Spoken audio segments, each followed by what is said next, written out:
Dan Savage, OrlandoMagic.com. Cliff, we saw Terrence Ross is progressing. How's he doing, and how will you plan to start tonight?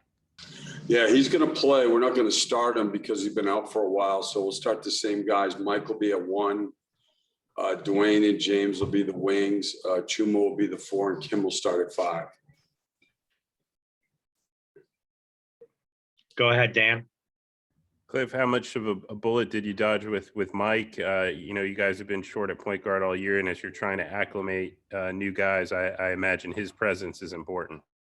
No, critical. And no, lucky. I mean, he bumped knees.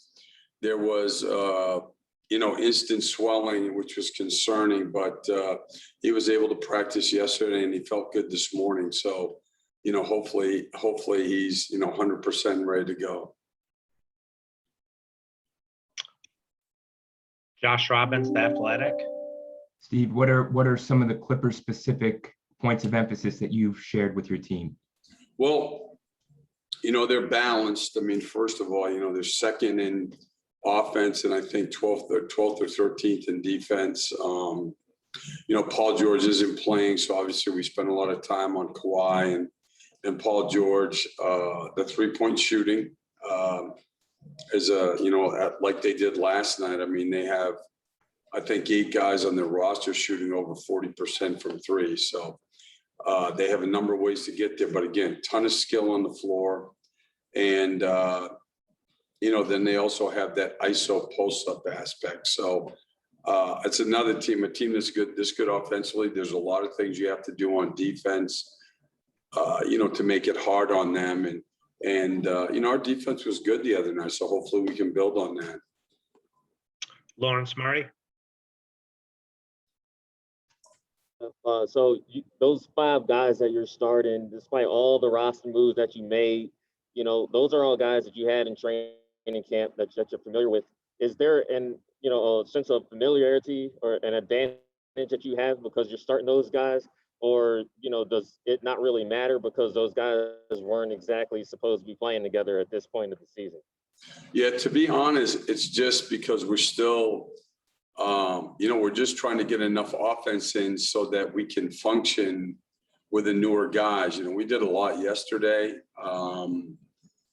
But we, again, in order to play well offensively in this league, especially with a team like ours, you have to have a balance of offense. You have to have different ways that you can play. And it's going to take us some time until, the new guys understand enough about what we're doing. And we're putting new stuff into that more fits, our personnel. We played so much through Vooch, both in the post and the perimeter. And, very little of that will make sense now. So we're up against it. So by starting those guys, it gives us a better chance to be organized early in the game. Josh Cohn, OrlandoMagic.com. Hey, Coach, I know you just said that Terrence is coming off the bench tonight. Will he eventually become a starter? And also, I know obviously you rely on him so much offensively, but now with the current circumstances, will you rely on him even more offensively down the road? Yeah, I mean, those are great questions, and it's just going to play out. I'm just not sure.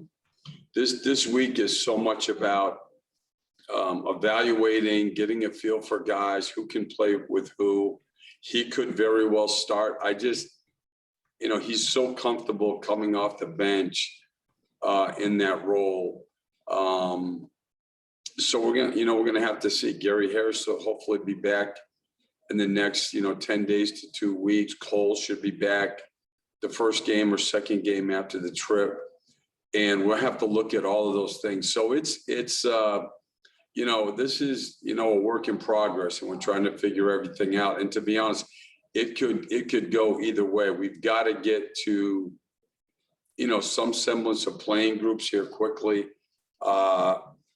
And, so guys have a chance to get into rhythm, but we're not nearly there yet. Back to Dan Savage, OrlandoMagic.com. Cliff, with the 3 guys that you brought in, they're obviously at different experience levels with when you look at RJ, his first year in the league, Wendell has a few years. Otto's obviously more experienced.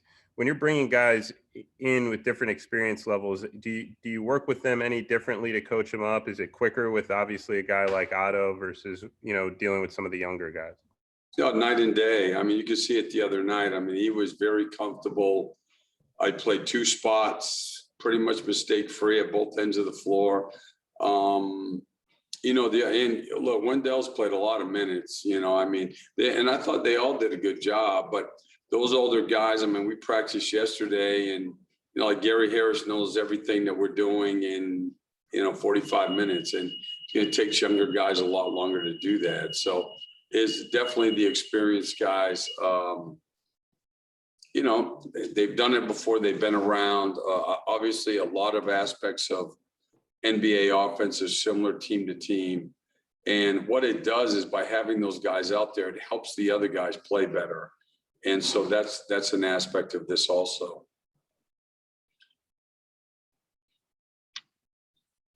All right. Thank you, Cliff.